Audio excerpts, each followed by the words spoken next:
আজকে আমাদের পশ্চিমবঙ্গে প্রথম দফার ভোট গ্রহণ হলো।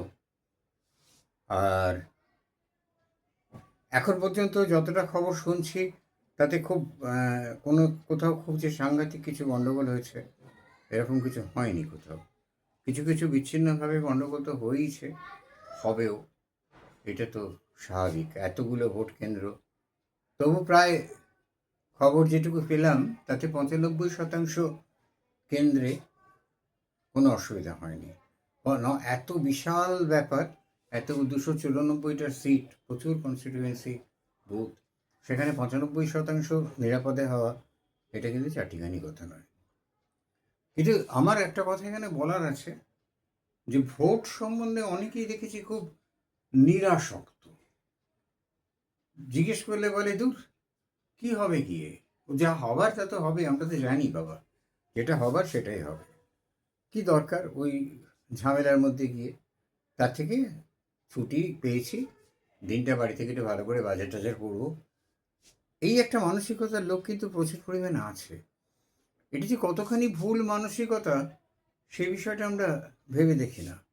কারণ যত বেশি ভোট পড়বে তার পজিটিভ ভোট, ইতিবাচক ভোটের শতাংশ তত বাড়বে, আর যত ভোট কম পড়বে তত সেই পার্টিকুলার দলটিকে, যাদের হয়তো আমরা চাইছি না বা যাদের সম্বন্ধে আমাদের অস্বস্তি জায়গা রয়েছে, সেই পার্টিকুলার দলটিকে সরিয়ে দেওয়ার ব্যাপারটা, যা তাদের তো একটা নির্দিষ্ট ভোটার সংখ্যা আছেই, যারা ডেডিকেটেড, যারা তাদের ভোট দেবেই, তারা কিন্তু ঝড় ঝঞ্ঝা সমস্ত কিছু মানে অগ্রাহ্য করে তারা কিন্তু ভোট কেন্দ্রে আসবেই এবং ভোট তারা দেবেই। আর এই যে ফ্লোটিং ভোটার, যারা বলছে যে দূর গিয়ে কী হবে, তাদের ভোটগুলো মারা যাবে। একটা সময় ছিল যখন মারা যেত না, এবারে কি হয়েছে আমি জানি না, কারণ এবারে আমার এলাকায় এখনও ভোট হয়নি। একটা সময় অবশ্যই এই ভোটগুলো ছাপ্পা ভোট হয়ে যেতে পারে। কাছাকাছি এই ভোট দেব না, এই প্রবণতাটা গণতন্ত্রের পক্ষে অনেক মারাত্মক, খুবই মারাত্মক। কেন আমি ভোট দেব না? আমার যদি মনে হয় যে না, এখানে যে সমস্ত প্রার্থীরা দাঁড়িয়েছেন কেউই উপযুক্ত নন, কাউকে আমার ভালো লাগছে না, আমি নোটা দেব। বা আমি এমন কোনো একজন নির্দল প্রার্থীকে দিয়ে বসে থাকবো যে যেখানে ভোটটা কোনো কাজেই আসবে না, কিন্তু তবু আমার অধিকারটা আমি প্রয়োগ করব। একটা ভোটের দাম 600 টাকা থেকে 700 টাকার ভেতরে, মানে টোটাল এই রাজ্যে আপনার আমার ট্যাক্সের টাকা থেকে যে বিপুল ব্যয় করে, এটা কিন্তু সাদা ব্যয়টা, কালো ব্যয়টা জানি না আমি, এই যে বিপুল অঙ্কের টাকা ব্যয় করে যে ভোটটা হয়, তাতে সেটা মাথা পিছু দিয়ে ভাগ করলে 600 থেকে 700 টাকার মধ্যে একটা ভোটের দাম।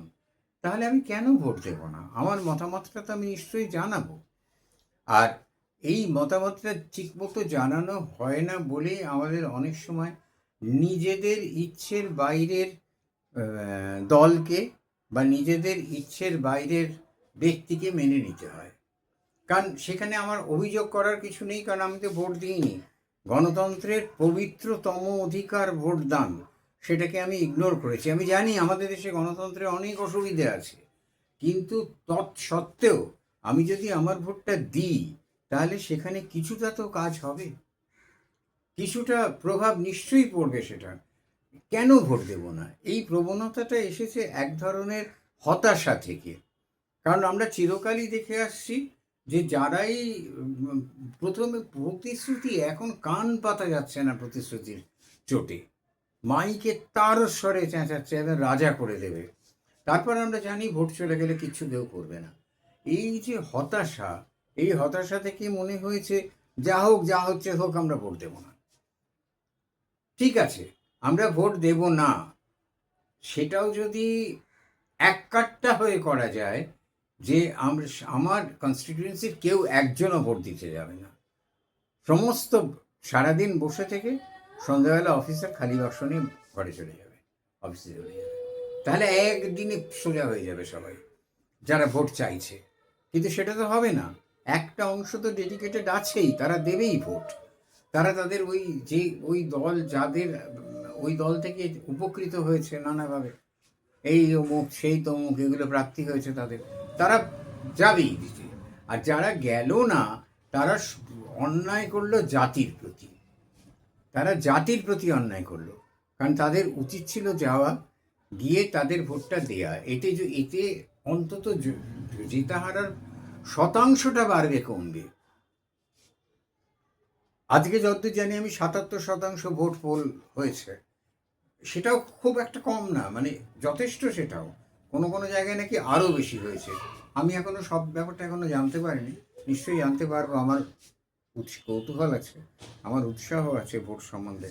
এবং এই যে ভোটের যে একটা সরকার এমন আমাদের পেতে হবে যে সরকার আমাদের ভবিষ্যতে আমাদের নিরাপত্তা দেবে, নিরাপত্তা দেবে। সরকার শুধু নিজের পকেট গোছাবে, নিজের পকেট গোছাবে, আর সেই পকেট গোছাতে গিয়ে তার অনুপ্রবেশকারী ঢুকিয়ে নেবে, সেটা তো মেনে নেওয়া যায় না। আর ফলাফল যাই হোক, আমার গণতান্ত্রিক অধিকার 5 বছর অন্তর আমি সেটা প্রয়োগ করার সুযোগ পাই। আমি প্রয়োগ করব না কেন? কেন আমি বলবো আমি ভোট দেব না? কেন আমি ধরে নেবো যে যা হবার তাই হবে?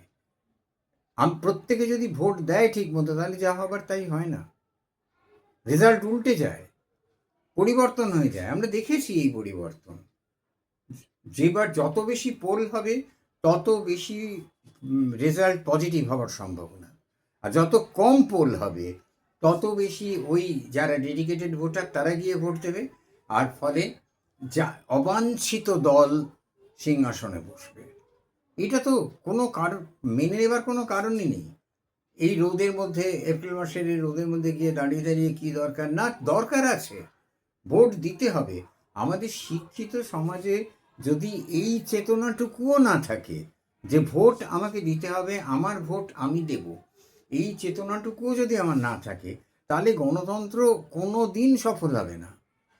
তাহলে যাদের হাতে ক্ষমতা আছে তারা তাদের মতো ইচ্ছে মতো ভোট বাক্স ভরিয়ে দেবে, এবং দেয়ও। সেই ঘটনাটা ঘটে, সেই ঘটনা ঘটে বলেই আমরা প্রত্যেকে বলছি যে আর পারা যাচ্ছে না বাবা, এবার পরিবর্তন। কিন্তু ভোট দেওয়ার বেলায় সেখানে বলছি কি হবে গিয়ে। এরকম আমি আজকে বেশ কয়েকজনকে সঙ্গে কথা হয়েছে আমার, তারা বলছে যে স্যার যাবো না। কি হবে স্যার, কি যা হবার তা তো হবে। আমি তাদের বোঝাবার চেষ্টা করেছি যে না, যাবে না কেন? তোমার ভোটটা তুমি দেবে, তুমি কাকে ভোট দেবে সেটা তো ফ্যাক্টর না। তোমার এদের মধ্যে যাকে মনে হবে ভালো, যে এলে ভালো হবে তাকে ভোট দেবে।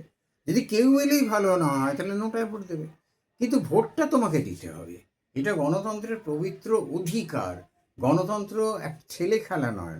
আজ অবশ্য ছেলে খেলা হয়ে গেছে, এমন লোকেরা সব ভোটে দাঁড়াচ্ছেন যাদের রাজনীতি সম্বন্ধে কোনো জ্ঞান নেই, সংসদ সম্বন্ধে তো জ্ঞান নেই, সংসদে আইন প্রণয়ন কী করে সেই ব্যাপারে ছেড়ে দিন, অনেক দূরের ব্যাপার হয়ে গেল।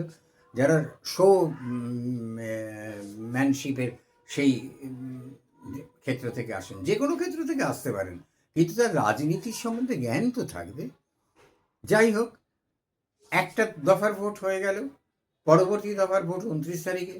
আপনাদের সকলের কাছে আমার অনুরোধ যে পরবর্তী নিজের ভোটটা নিজে দিন, যান ভোট দিন, আপনার পছন্দের ব্যক্তিকে দিন। যদি আপনাদের পছন্দের ব্যক্তি কেউ না থাকে, নোটায় দিন, বা এমন কোনো জায়গায় ভোট দিন যেখানে কোনো কাজে আসবে না, ক্যান্সেল করিয়ে আসুন, তাও যান, সেখানে উপস্থিত হন। আপনাদের কাছে আমার করজোড়ে অনুরোধ যে ভোট দিন। ভোট না দিলে অপশক্তি দিন দিন শক্তিশালী হবে। নমস্কার।